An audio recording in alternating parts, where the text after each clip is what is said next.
नारायण जय नारायण जय जय नारायण नारायण नारायण जय नारायण जय जय नारायण नारायण श्री नारायण जय नारायण जय जय नारायण नारायण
की जय। जन्माद्यस्य यतोऽन्वयादितरतश्चार्थेष्वभिज्ञस्वराट् तेने ब्रह्महृदाय आदिकवये मुह्यन्ति यत्सूरयः। तेजो वारिमृदां यथा विनिमयो यत्र त्रिसर्गो मृषा धाम्ना स्वेन सदा निरस्तकुहकं सत्यं परं धीमहि। निगमकल्पतरोर्गलितं फलं शुकमुखादमृतद्रवसंयुतं पिबत भागवतं रसमालयं मुहुरहो रसिका भुवि भावुकाः। गोपाल कृष्ण भगवान की जय। काल 69व्याचा विचार करताना आपण नारद मुनी भगवंताचा संसार बघण्याकरता आले होते, तिथपर्यंतचा कथाभाग ऐकला. मग त्या दिवशी रात्री भगवंतांनी मोठ्या प्रेमाने नारद मुनींना ठेवून घेतलं. सकाळी उठल्यापासून भगवंताचा दिनक्रम जो नारद मुनींना दिसला त्यांनी जे वर्णन केलं त्याचं शुकाचार्य वर्णन करतात की राजा पहाटे पहाटे ब्राह्ममुहूर्तावरती पुढे सुंदर मंगलवाचक पक्षी आपल्या मधुर पूजनाने भगवंताला उठवण्याकरता भोपाळ्या जणू म्हणत होते. मंद मंद सुगंधी वारा त्या पारिजातकाच्या सुवासाचा असा तिथे वाहत यायचा. भगवान त्या प्रसन्न आवाजाने मंगल सुवासिक वाऱ्यामुळे उठून पहाटे ब्राह्मे मुहूर्त उत्थाय वार्युपस्पृश्य माधवः दध्यौ प्रसन्न कर्णम आत्मानं तमसः परम. की भगवान पहाटे उठून आपलंच आपल्या ठिकाणी ध्यान सकाळी उठून करायचे. ब्राह्ममुहूर्तावर मुखमार्जनादी आटपलं की थोड्या वेळ ध्यान करायचे. मनुष्य मात्राला ही सवय अतिशय चांगली म्हणून आपल्या इथे मानली गेलेली आहे की सकाळी उठण्यापूर्वी आणि रात्री झोपण्यापूर्वी, सकाळी उठल्यानंतर आणि रात्री झोपण्यापूर्वी भगवंताच्या नामाचं थोडंसं चिंतन करावं. आपल्या दिनक्रमाची आखणी सुद्धा करावी. त्याच वेळी भगवंताच्या नामस्मरणाने आपलं अंतःकरण पवित्र करावं आणि दिवसभर आपण काय काय करायचं त्याची योजना करावी. रात्री झोपताना पुन्हा भगवंताचं नाव घ्यायचं आणि आपण काय काय ठरवलं होतं त्यातलं काय काय करू शकलो काय नाही असा विचार करायचा. पुन्हा जे काही झालं त्या सगळ्याबद्दल पुन्हा एकदा भगवंताची प्रार्थना करायची आणि विश्रांती घ्यायची. असा एक आदर्श दिनक्रम आपल्या इथे सांगितला आहे. त्याप्रमाणे भगवान असे पहाटे आपल्याच स्वतःच्या स्वरूपाचं ध्यान करत मोठे आत्मानंदामध्ये मग्न व्हायचे. पुढे स्वच्छ सुंदर निर्मळ पवित्र जलाने स्नान करायचे भगवान. मग नित्यकर्म संध्यावंदन, देवऋषी तर्पण, गायत्रीचा जप, काही हवन असं सगळं नित्यकर्म करायचे. ज्यांच्या सोन्यांना शिंगाला सोनं लावलंय, खुरांना चांदी लावली आहे अशा सवत्स धेनू या सत्पात्र ब्राह्मणांना ते दान द्यायचे. त्याच्यानंतर आपले गुरुजन समस्त प्राणी भूतमात्र यांना मोठ्या मनोभावे प्रणाम करायचे आणि मग आपल्या कामाला सुरुवात करायचे. भगवान मोठी आपली स्वतःची सुंदर आभूषा करायचे. निरनिराळी विलेपनं उटणी स्वीकारायचे, काही फुलांच्या दिव्य माला घालायचे, काही सोन्या चांदीचे दागिने रत्नांची भूषणं घालायचे. त्याच्यानंतर भगवंताच्या मंदिरामध्ये जाऊन तिथं ते देवाचं दर्शन करायचे. त्याच्यानंतर काही प्रमुख लोक भेटायला आले असतील चारी वर्णाचे तर त्यांना भगवान भेटत होते. त्यांची काही कामं असतील, काही मागण्या असतील त्या ऐकायचे. काही ग्रामवासी आले असतील रात्री मुक्कामाला, कारण सामान्यतः ग्रामवासी रात्री यायचे आणि मग राजसभेमध्ये प्रत्येक वेळा त्यांना प्रवेश शक्य असेल नसेल आणि म्हणून भगवंत त्यांना त्यांच्या ठिकाणी घरीसुद्धा भेटत होते की त्यांच्या काही अडीअडचणी काही मागण्या असतील तर त्या मोठ्या प्रेमाने ते सगळे ऐकून घ्यायचे. त्यांच्यानंतर थोडासा अल्पाहार झाल्यानंतर दारुक आपला तो दिव्य रथ भगवंताचा घेऊन यायचा की ज्याला शैब्य बलाहक असे मोठे दिव्य अश्व जोडलेले असायचे. कधीकधी त्या रथामध्ये भगवंताच्या बरोबर सात्यकी, उद्धव असे त्यांचे बरोबरचे माणसं यायची. असे त्या सुधर्मा सभेमध्ये जायचे. त्या सभेचे मोठे सुंदर वर्णन केले. आपण मागेही ऐकलं की त्या सभेमध्ये बसणाऱ्या सभासदाला मनुष्याचे जे तहान भुकादी 6 धर्म आहेत, नैसर्गिक धर्म, त्यांचीही जाणीव होत नसे अशी मोठी ती दिव्य पद्धतीची बांधलेली सभा होती. एक दिवस असं या सभेमध्ये भगवान बसलेले असताना एक अपरिचित दूत तिथे आला आणि सगळ्यांना मोठा नम्रपणे प्रणाम करून त्याने आपला परिचय दिला की मगध सम्राट जरासंधांनी जे कैद केलेले राजे आहेत त्यांच्या वतीने हा दूत आला होता. सनमस्कृत्य कृष्णाय परेशाय कृतांजली राज्ञा मावेदय दुःखम जरासंध निरोधजम.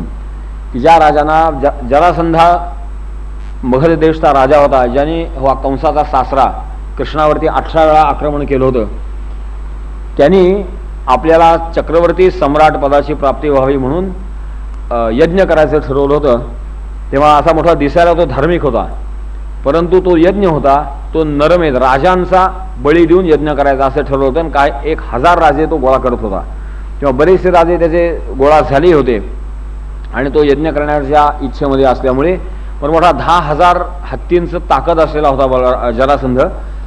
तेव्हा त्या राजांच्याकडनं हा गुप्त रूपाने एक दूत भगवंताकडे आला होता द्वारकेमध्ये आणि त्याने त्या राजांचं निवेदन दिलं की कृष्ण कृष्ण प्रमेयात्मन प्रपन्न भयभंजन वयंत्वाम शरणम यामो भवभीता पृथक धिया.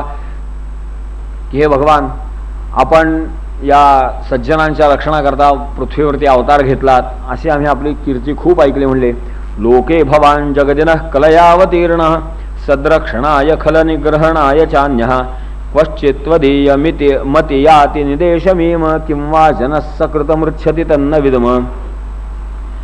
की आपण या संतांच्या साधुपुरुषांच्या रक्षणाकरता दुष्टांना दंड देण्याकरता अवतार धारण केला आहे अशी आपली कीर्ती आम्ही ऐकून आहोत. तेव्हा आम्ही असे या जरासंधांच्या कैदेमध्ये बलपूर्वक अडकलो आहोत. तेव्हा आपण जर काही कृपा केली तर आमची यातनं सुटका होईल, आम्ही आपल्याला शरण आलो आहोत असं मोठं सविस्तर त्यांचं वृत्त होतं. सगळ्या सभासदांनी ते शांतपणे ऐकून घेतलं.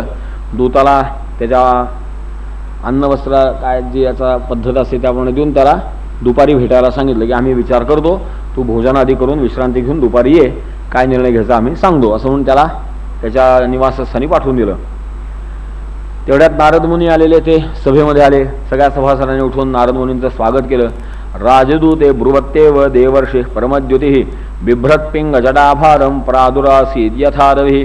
असा मोठा त्यांचा जटाभार असा पिंगट पिंगट वर्णाचा मोठा तेजस्वी सूर्याच्या किरणांनी चमकत असं मुकुट धारण केल्यासारखा दिसत होता.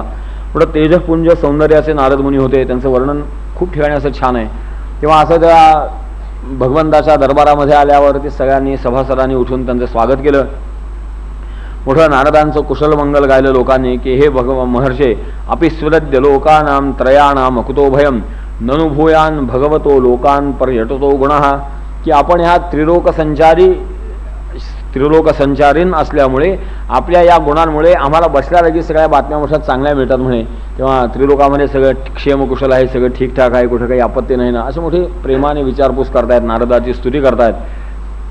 तेव्हा नारद महर्षी सांगायला लागले की हे परमेश्वरा, तू असा मला जो कुशल प्रश्न करतोस ही तुझी लीला आता मी जाणतो. म्हणले दृष्टा मया ते बहुशो दुरत्यया माया विभो विश्वसृजस्य मायिनः भूतेषु भूमौ शरतस्व शक्तिभिर वह्निरिवच्छन्न रुचो न मेद्भुतम. तेव्हा आपण या सामान्य माणसाप्रमाणे निर्णया लीला करत प्रच्छा करता, काही हळूच विचारता. तेव्हा या आपल्या सगळ्या आता गमती मला माहिती झाल्या. म्हणले नुकताच त्यांनी अनुभव घेतला होता भगवंताचा. तेव्हा तुम्ही असं अज्ञानीपणाचा जो अवतार धारण करता हाही आता आमच्यापासून लपून राहिला नाही. तेव्हा याच्याबद्दल आता विशेष कुतूहल आम्हाला नाही. म्हणले तुमची ही नेहमीचीच सवय की आपलं सगळं माहिती असून सुद्धा झाकून ठेवायचं आणि हळूच सामान्य माणसासारख्या पृच्छा करता. तेव्हा आता आपण पृच्छा करताच आहात तर आम्हालाही आपल्या आज्ञेचं पालन केलं पाहिजे. तेव्हा मला असं वाटतं की सध्या या सगळ्या सभासदांनी एका प्रमुख गोष्टीचा विचार करावा की पांडवांमध्ये जो श्रेष्ठ युधिष्ठिर राजा आहे तो राजसूय यज्ञ करू इच्छितो आणि यादवांनी त्याला सहकार्य करावं असं माझं मत आहे, असं नारद मुनी तिथे प्रस्ताव म्हणतात. तेव्हा आता 2 विकल्प होते. तेव्हा त्या सभासदांची मोठी चर्चा झाली की आधी जरासंधावरती आक्रमण करायचं का नारद मुनी म्हणतात तसं आधी युधिष्ठिराचा यज्ञ सांभाळायचा, काय करायचं काय नाही अशी मोठी चर्चा झाली. प्रत्येकजण आपापलं मत मोठ्या सविस्तर सांगत होता. बरीचशी चर्चा अशा पद्धतीची व्हायला लागली की जरासंधावरती आक्रमण करावं असे बरेचसे सभासद अनुकूल व्हायला लागले. शेवटी असं चर्चा करत असताना उद्धव महाराजांना विनंती केली सगळ्यांनी. त्यांनी मोठं सुंदर स्पष्टीकरण केलं. शुकाचार्य त्याचा विशेषत्वाने उल्लेख करतात की कृष्णाने उद्धवाला विचारलं की हे तपस्वी ज्ञानी उद्धवा, या विषयामध्ये आपलं काय मत आहे ते कृपया सभासदांना सांगावं. अशा मोठ्या सुंदर पद्धतीने सुधर्मा सभेचं कामकाज कसं चालतं त्याचं वर्णन भागवतकारांनी केलं आहे. आणि मग उद्धव महाराज या भगवंतांनी केलेल्या विनंतीला मान देऊन आपलं बोलणं सभेला ऐकायला लागले. मोठं सुंदर त्याने राजनीती इथे सांगितली की उद्धव हे फक्त भक्त होते म्हणल्यावर तो व्यवहार अडाणी असला पाहिजे, व्यवहारामध्ये अडाणी असला पाहिजे, अशी एक आपली सामान्य समजूत असते. उद्धवानी अतिशय चांगलं एक मत मांडलं. सामान्यतः सभेच्या ते अनुकूल नव्हतं. बऱ्याचशा सभासदांचं मत होतं की जरासंधावर चढाई करावी, आणि उद्धवाने असं मत मांडलं की राजसूय यज्ञाला मदत करावी, आणि त्याच्यामध्ये दोन्ही कार्य कशी साध्य होतात, यादवांच्या दृष्टीने अतिशय चांगली कशी साध्य होतील, असं याचं मोठं सुंदर विश्लेषण उद्धव महाराजांनी केलं. तेव्हा उद्धव महाराज या 71व्या अध्यायामध्ये म्हणतात की हे भगवान, आपण या सगळ्यांचे अंतर्यामी आहात, माझे विचार आपण जाणता, परंतु एक पद्धती आहे, त्यामुळे आपण मला आदेश दिला त्याप्रमाणे मी माझं मत सांगतो. आपल्या सर्व विचारवंत सभासदांनी त्याच्यावर अनुकूल प्रतिकूल विचार करून योग्य तो निर्णय घ्यावा, असं म्हणून उद्धव महाराज आपलं मत सांगतात की माझ्या मताप्रमाणे आपण आधी पांडवांच्याकडे जाऊन त्यांच्या राजसूय यज्ञामध्ये मदत केली पाहिजे. ही गोष्ट बरोबर आहे, जरासंधाला जिंकणं पाहिजे. पण एक तुम्ही लक्षात घ्या की राजसूय यज्ञ जो करायचा असतो हा सामान्य यज्ञ नाही आहे की आपले 4 ब्राह्मण बोलवले, थोडी उत्सवाची सामग्री जुगळा केली, एक यज्ञ केला असं नाही. तर एक वेळ अश्वमेध यज्ञ करणं तसं सोपं आहे की अश्व जाईल तेवढाच प्रदेश त्यांनी बघायचा. राजसूय यज्ञामध्ये सर्व राजांनी त्याला मान्यता, राजा चक्रवर्ती सम्राट म्हणून दिली तरच तो राजसूय यज्ञ होऊ शकतो. अन्यथा जे मान्यता देणार नाहीत त्यांना युद्ध करून, त्यांना पराभूत करून मग ती मान्यता मिळवावी लागते. असं मोठं अवघड काम असल्यामुळे युधिष्ठिरालाही जरासंधाची अडचण आहे. तेव्हा आपण एकट्याने यादवांनी आक्रमण करायचं आणि मग पांडवांनी एक आक्रमण करायचं, ह्याच्यापेक्षा आपण पांडवांच्याकडे आधी जाऊ, आपल्याला जरासंधाला नाहीसं करायचं आहेच आहे. तेव्हा आपण फक्त यादवांनी करण्यापेक्षा पांडवांचंही सहाय्य घेऊ, आपलंही सहाय्य त्यांना देऊ, अशा एकमेकांच्या आश्रयाने आपलं काम अधिक सुखकर होईल. कारण आपण जरी जरासंधाला 17 वेळा पराभव केला असला तरी नुकतंच आपण 18 वेळेला आपण मथुरा सोडून द्वारकेमध्ये आलोय. त्यामुळे जनसामान्यांमध्ये किंबहुना जरासंधाला आणि आपल्या सैन्यालाही असं वाटतंय की आपण जरासंधाकडनं पराभूत झालो. त्यामुळे आपली थोडी मानसिकता कच्ची आहे. आज आपल्या सैन्याची, नागरिकांची मानसिकता थोडी कच्ची आहे आणि जरासंध थोडा मत्त झाला की मी कृष्णाचा पराभव केला, असं त्याच्यावरती संस्करण आहे. तेव्हा ही गोष्ट आपल्या आज थोडीशी त्रासदायक ठरू शकणारी अशी आहे. दुसरी गोष्ट, जरासंधाने कालयवनाला बोलवलं होतं, तेव्हा त्याच्या आश्रयाने त्यांनी छलयुद्ध करण्याची शक्यता आहे की या यवनांची रीत काही धर्मयुद्ध करणारी नाही. तेव्हा आपण तेवढेसे पुरेसे ज्ञाते नाही आहोत, त्या छलयुद्धाची आपला अजून एवढा परिचय नाही. तेव्हा आपण असं सगळं छलयुद्धाचा प्रसंग ओढवण्यापेक्षा माझी कल्पना अशी आहे की आपण युधिष्ठिराकडे जाऊ. युधिष्ठिराच्या राजसूय यज्ञ करतात, त्यालाही जरासंधाची अडचण आहे. तेव्हा कृष्णाने आणि भीमार्जुनाला बरोबर घ्या, असं तिघांनीच जावं आणि जरासंधाकडं द्वंद्वयुद्धाचं आव्हान त्याला करावं आणि द्वंद्वयुद्धाच्या आश्रयाने हा भीम त्याला अतिशय योग्य आहे. तेव्हा सवै दुर्विषहो राजा नागायुत समोबले बलिनामपि चान्येषां भीमम समबलम विना, की असं आम्ही ऐकतो की जरासंधाकडचं 10,000 हत्तीचं बळ आहे. तेव्हा त्याला तोडीस तोड वीर आपल्याकडं युधिष्ठिराचा धाकटा भाऊ भीम आहे, तोही असाच हजारो हत्तींचं बल धारण करणार आहे. तेव्हा त्या दोघांचं जर द्वंद्व झालं तर आपल्याला थोडक्यामध्ये बाकी कुठल्या आपत्तीचा सामना न करता जरासंधाचा पराभव करता येऊ शकतो. तेव्हा अशी काही योजना करता आली तर ती जास्त बरी. आणि हे यशस्वी होण्याकरता या तिघांनी जे जावं ते छद्मवेश धारण करून जावं, असं उद्धव महाराजांनी सुचवलं की ब्रह्मवेश धरो गत्वा तम भिक्षेत वृकोदरहा, की ब्राह्मणाचा वेश करून जावं म्हणजे स्वाभाविक जरासंध तुमची कामना काय आहे, अपेक्षा काय व्यक्त करेल आणि ती अपेक्षा भीमाने द्वंद्वयुद्धाची व्यक्त करावी. वीर हा कधी द्वंद्वयुद्धाला नाही म्हणणार नाही, जरासंध हा तसा वीर आहे आणि तो धर्म दाखवणारा तरी आहे, म्हणजे धर्मध्वजी तरी आहे. त्यामुळे तो ब्राह्मणांचा पहिला सत्कार करेल आणि त्यांना विनंतीपूर्वक काय बरं पाहिजे अशी पृच्छा करेल. तेव्हा अशा पद्धतीने करावं असं मला वाटतं. अर्थात अतिशय इतकी चांगली, सुंदर, हितैषी आणि निर्दोष अशी ही योजना होती. तेव्हा स्वाभाविक सगळ्या सभासदांना ती पटली आणि सगळ्यांनी या इंद्रप्रस्थाला जाण्याची मोठी सुंदर तयारी केली. आपलं सैन्य सिद्ध केलं. त्या दूताला बोलवून घेतलं. राजदूत मुवाचेदम भगवान प्रीणयनगिरा मा भैष्टदूत भद्रम वो घातयिष्यामी मागधम. तेव्हा त्या दूताला भगवंतानी बोलवून घेतलं, मोठ्या गोड शब्दात त्याला सांत्वना दिली आणि म्हणलं तू जाऊन राजांना सांग की काही काळ दम धरा, घाबरण्याचं काही कारण नाही, जरासंधाचा यज्ञ होत नाही, आम्ही त्याचा वध करण्याची योजना केली आहे, तुम्ही निश्चिंत राहा, असं त्याला त्याची पाठवण केली. पुढे ततोरथ द्वीपभट साधिनायकै करालया परिवृत आत्मसेनया मृदंगभेर्या नकशंख गोमुखै प्रघोष घोषित ककुभो निराक्रमत. आणि मग मोठ्या आपल्या सहकुटुंब सहपरिवार भगवंताने इंद्रप्रस्थाकडे जाण्याकरता मोठी सैन्याची सिद्धता केली. खूप सुंदर वर्णन त्या सैन्याचं आहे की अनेक प्रकारचे दिव्य विभूषणांनी सजलेले हत्यार, निरनिराळ्या प्रकारच्या विशेष हत्यारांनी जे युक्त आहेत असे मोठे दिव्य रथ त्या भगवंताच्या सैन्यामध्ये होते. गजदल होतं, घोडस्वार होते, पायदळ होतं, असं मोठं रणवाद्य होती. ती रणवाद्य मंगलध्वनी करत होती. अनेक प्रकारचे रंगीबेरंगी ध्वजपताका, ती चिन्ह असं सगळं धारण करून या भगवंताच्या स्त्रियांच्याकरता विशेष प्रकारचे काही मेणे, काही रथ, जसं जिला आवडत असेल तिच्या त्यांच्या दासी, त्यांची व्यवस्था, असं सगळं म्हणजे अद्भुत सेना तयार झाली. आणि सगळ्यांनी मंगल मुहूर्त पाहून इंद्रप्रस्थाकडे प्रस्थान केलं. अनेक प्रदेशांमधनं भगवंत सृष्टीचं सौंदर्य निहाळत या इंद्रप्रस्थाला येऊन पोचले. युधिष्ठिराला बातमी गेली की भगवान श्रीकृष्ण आपल्या परिवारासह आलेत. तोही आपला मोठा परिवार घेऊन जवळजवळ धावतच भगवंताच्या भेटीला आला. मोठं प्रेम सगळ्यांचं होतं. ते नगराच्या बाहेर भेटले एकमेकांना. प्रत्येक पांडव आपलं विशेष स्वभाव दर्शन करत करत भगवंतांना भेटतो. ती मोठं असं खूप छान वर्णन भागवतकारांनी केलं आहे की युधिष्ठिर कसा भेटला, भीम कसा भेटला, अर्जुन कसा भेटला, नकुल सहदेव कसे भेटले, कुंती कशी भेटली. मोठा इंद्रप्रस्थ या भगवंताच्या आगमनाकरता अतिशय सुशोभित केलेलं होतं. सगळीकडे अशा सुगंधित जलाचे फवारे केले होते. म्हणजे फ्रेशनर्स ही त्या काळापासून आपल्याकडे चालत आलेली पद्धत होती. तेव्हा अशा सुंदर सुगंधित द्रव्यांनी सगळं इंद्रप्रस्थ आल्हाददायक बनवलं होतं. अनेक प्रकारच्या कमानी, रंगीबेरंगी झेंडे भगवंताच्या स्वागताला लावले होते. चौकामध्ये सोन्याचे भरलेले घडे, पाण्याने भरलेले, काही दह्याने भरलेले, असं सजवलेले घडे सोन्याचे ठेवलेले होते. कोणी त्याला चोरून नेण्याचा विचारही करत नव्हता. असं मोठं अद्भुत स्वागत इंद्रप्रस्थामध्ये होतं. तेव्हा असा अतिशय सुंदर पौरजन मोठ्या भगवंताच्या स्वागताकरता, या उत्सवाकरता करणारी भूषा करून आलेले होते. आणि अशा मोठ्या उत्साही मंगल वातावरणामध्ये भगवंताचं सगळ्यांनी खूप सुंदर स्वागत केलं. मोठी मिरवणूक काढली आणि अतिशय सुखकर असं निवासस्थान जे मयानी बांधलं होतं तिथं भगवंताच्या परिवाराकरता जागा दिली. सुखन निवास या मास धर्मराजो जनार्दनम.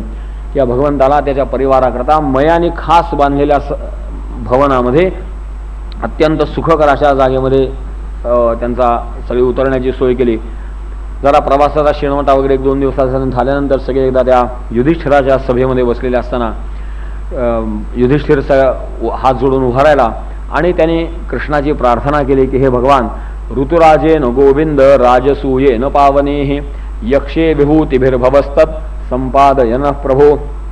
की भगवान, नारद मुनींनी प्रेरणा दिल्यावर मी या राजसूय यज्ञाची संकल्पना केली.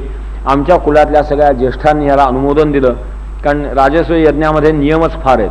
तेव्हा पहिलं अनुमोदन त्यांच्या सगळ्या कुलत ज्येष्ठांचं असलं पाहिजे. अर्थात आपल्या कुठल्याही धर्मकृत्यामध्ये सर्वेषाम अविरोधेनं असंच म्हणतो की कुठली पूजा असू दे, नित्य नैमित्तिक कर्म कोणतेही असं, ते बहुतेक सगळ्यांचा विरोध असेल तर तो नाहीसा करून अविरोधाने करावं, जेणेकरून ते काम चांगलं होतं.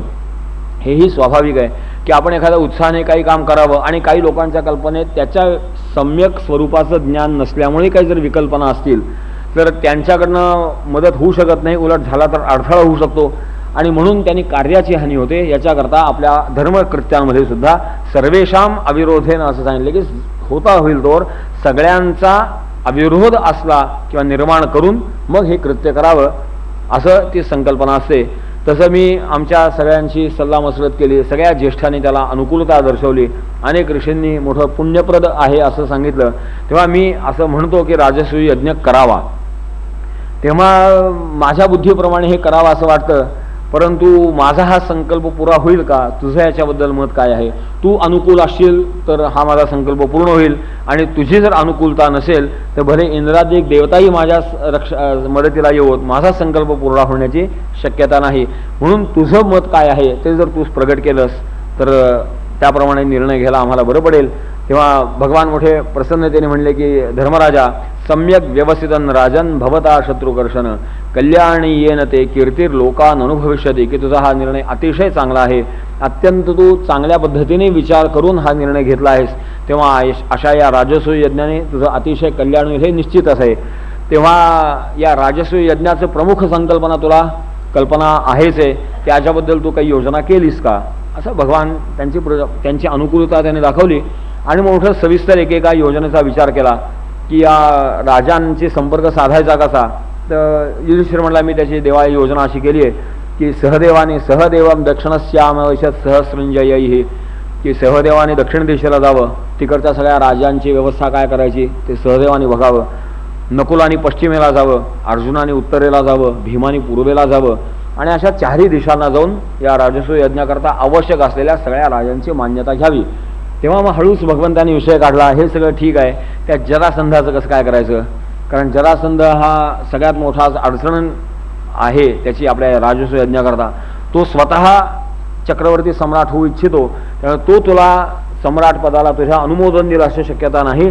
तेव्हा माझं असं मत आहे की आपण पहिल्यांदा जरासंधाचा बंदोबस्त केला पाहिजे, कसा करायचा काय करायचा असं सगळं युधिष्ठिराशी सल्लामसलत करून मग त्या उद्धवाने सुचवल्याप्रमाणे भीमसेन अर्जुन कृष्णो ब्रह्मलिंगधराश्रया जगमूर गिरिव्रजंतात बृहद्रथ सुतो यतः, की ज्या त्या गिरिव्रज नगरीमध्ये जिथं तो जरासंध राहत होता तिथं भीम अर्जुन आणि कृष्ण ब्राह्मणाचा वेश थोडा क्षत्रियाचा थोडा ब्राह्मणाचा असा धारण करून त्या राजधानीमध्ये त्याच्या आले, अद्वाराने आले. तन्नः प्रयच्छ भद्रंते यद्वयम कामयामहे, आणि उद्धव महाराजांनी भाकीत केल्याप्रमाणे जरासंधाने ब्राह्मण स्वरूपात आली असल्यामुळे त्यांचं स्वागत केलं आणि काय आपली अपेक्षा असेल ती व्यक्त करा म्हणून सांगितलं. भगवंतांनी उद्या सकाळी आम्ही आमच्या अपेक्षा सांगतो असं म्हणून त्या दिवशी विश्राम तिथे केला. दुसऱ्या दिवशी सकाळी भगवंता या दोघांना घेऊन त्या जरासंधाच्या भेटीला गेले. त्यांचं ते थोडंसं क्षत्रिय रूप, थोडंसं ब्रह्मस्वरूप जरासंधाला सारखं यानं कुठेतरी पाहिलं असं आठवत होतं, असं सारखं वाटायचं त्याला. राजन्यबंधून विज्ञाय दृष्टपूर्वान चिंतयन, त्यांना कुठेतरी पाहिलं, ह्यांना कुठेतरी पाहिलंय असं सारखं त्याला वाटत होतं. हे ब्राह्मण म्हणावेत तर यांच्या हातावरती तर धनुष्याचे घट्टे आहेत, शस्त्र धारण केल्याची चिन्ह आहेत. तेव्हा वेश तर ब्राह्मणांचा आहे, स्वरूप यांचं क्षत्रियाचं वाटतं, कुठेतरी पाहिलंय, काही लक्षात येणं. असा तो मोठ्या संदिग्ध अवस्थेमध्ये असताना त्याचा संकल्प त्यांनी केला. मोठा संकल्पही त्याचा चांगला होता. ते म्हणले भिक्षा मागायला आलेत, तेव्हा भीक मागताय. तो उन्मत्त होता फार, तेव्हा भीक दिली पाहिजे म्हणला. मी पण म्हणला बलीचा आदर्श मानणार आहे, बलीने आपलं सर्वस्व नव्हतं का दिलं, हे जास्तीत जास्त काय मागतील म्हणले, माझा देह मागतील म्हणले, तोच रात दिन म्हणले. ददा आम्ही भिक्षितम तेभ्य आत्मानपि विदुस्त्यजम. एकेका माणसाला आपल्या गर्वाची एकदा लागण झाली की असं त्याच्या डोक्यातनं कल्पना सुरू होतात. तेव्हा बलीची कशी कीर्ती वाढली तशी माझी पण कीर्ती वाढेल म्हणले. तेव्हा काय मागतील ते देतो असं त्यांनी पुनरुच्चार केला. काही तुम्ही मागा म्हणले, मी अगदी माझे प्राण सुद्धा द्यायला आले. देव म्हणले आम्हाला तेच पाहिजेत, पण त्याची एक पद्धत आहे घ्यायची. तेव्हा पुन्हा तुझे उपकार नकोत आम्हाला, प्राण तू दिलेस असे उपकार नकोत म्हणले, पुन्हा ते बलीसारखी ह्याची कीर्ती करायची नाही म्हणले. तेव्हा भगवंत त्याला मोठ्या आपल्या कौशल्याने सांगतात की तू जो ह्या संदेहामध्ये पडलायस, तेव्हा मी तुझा हा संदेह आधी प्रथम दूर करतो की असौ वृकोदर पार्थस तस्य भ्रातर्जुनो ह्ययम, की हा माझ्यावर आलेला हा अत्यंत बलवान, आणि भीमाची त्यांनी तोंड फाटेपर्यंत स्तुती केली की असा हा पृथ्वी तलावरचा अद्वितीय वीर हा तुझ्यासमोर उभा आहे म्हणले. हा वृकोदर या नावाने ओळखला जातो, हा बलभीम याला असं म्हणतात. हा त्याचा धाकटा भाऊ अर्जुन हाही मोठा पराक्रमी म्हणले. मी यांचा मामे भाऊ म्हणले, मला वासुदेव कृष्ण असे म्हणतात. तेव्हा आम्ही तुझ्याकडे आलो तो युद्धन्नो देहि राजेंद्र द्वंद्वशो यदि मन्यसे, जर तुला मान्य असेल तर आमच्या कोणाशीही आमच्या पद्धतीने युद्ध खेळ. म्हणजे भगवंतांनी मोठी मेख केली. आमची पद्धत म्हणजे अर्जुनाबरोबर धनुयुद्ध करायचं, कृष्णाबरोबर चक्रयुद्ध करायचं किंवा भीमाबरोबर गदायुद्ध करायचं, काय तुला पाहिजे असेल तर घे. असा हा भीम मोठा आतुर आहे वगैरे असं जरा त्याची दिशा भीमाकडे असावी. तेव्हा जरासंधाची वृत्ती तीच होती. एक तर त्याला धनुर्युद्ध फारसं येत नव्हतं, चक्रविद्या फारशी माहिती नव्हती कोणाला, तेव्हा त्याचा कृष्णाच्या चक्राचा थोडा धाकच होता. पण असं मनातनं या दोघांना युद्ध टाळावं अशी धारणा असली तरी सुद्धा ही उन्मत्त माणसे कशी बोलतात त्याचा तो नमुना होता. तो म्हणतो की तुझ्यात काही अर्थ नाही म्हणले, न त्वया भीरुणा योत्से युधी विक्लवचे, तसा पळून गेल्यास म्हणले माझ्या समोरनं. स्वतः 17 वेळा पळाला होता ते विसरला, आणि एकदा कृष्ण पळाले म्हणल्यावरती तू पळतोस म्हणले माझ्यासमोर, तेव्हा तुझ्याशी खेळण्यात काय मजा नाही म्हणले. अर्जुन तर अजून लहान आहे म्हणले, तेव्हा त्याच्याशी काय खेळायचे. भीम बरा म्हणला त्यातल्या त्यात त्याच्याबरोबरच खेळतो. भीमस्तुल्य बोलो मम, की जरा माझ्या सारखा दिसतोय तरी किंवा त्याच्याशीच युद्ध खेळतो म्हणले. आणि झालं, त्यांनी आपली एक सुंदर गदा भीमाला दिली, आपण एक गदा घेतली आणि दोघं आपल्या गदा घेतल्या आणि नगराच्या बाहेर एका मोठ्या मोकळ्या मैदानामध्ये आले आणि त्यांचं गदा युद्ध सुरू झालं. प्रचंड दोघंही बलशाली होते, त्यामुळे त्यांच्या त्या युद्धामध्ये गदासुद्धा फार काळ टिकल्या नाहीत. गदांचा सूर झाला, दुसरी घेतली, तिसरी घेतली, शेवटी गदा धारण करायचा कंटाळा आला आणि त्यांनी मल्ल युद्ध सुरू केलं. दिवसा लढायचे, रात्री विश्रांती घ्यायचे, पुन्हा दिवसा लढायचे. असं 27 दिवस प्रकरण चाललं. एक दिवस सकाळी निघता आता पुन्हा त्या मल्लयुद्धाला यायचं. भीम म्हणला, देवा हे काय करायचं, काय आटपायचं काय लक्षण आहे की नाही म्हणले. तेव्हा ह्याचा काय मार्ग काय काढायचा. 27 दिवस झाले म्हणतो मी याला फार प्रचंड माझी ताकद लावून मारतोय, उपाय कसा करायचा. त्यांच्या भोवती सगळे त्यांचे हेर होते, हे कारण लक्ष असणं स्वाभाविक आहे. तेव्हा कृष्णाने मोठ्या सूचकपणे काय केलं, दर्शया मास विटपम पाटयन निव संज्ञया, की एक अशी जाता हळूच गवताचं पातव तोडून घेतलं आणि बाकी कोणाचं लक्ष नाही म्हणून भीमाला हळूच ते असं पातळ फाडून फेकून द्यायला खूण केली. भीम ओळखून गेला काय ते, आणि भीमाने त्या दिवशी युद्धामध्ये मोठा जरासंधावरती आघात करून त्याला खाली पाडला. त्याच्या डाव्या पायावरती आपला पाय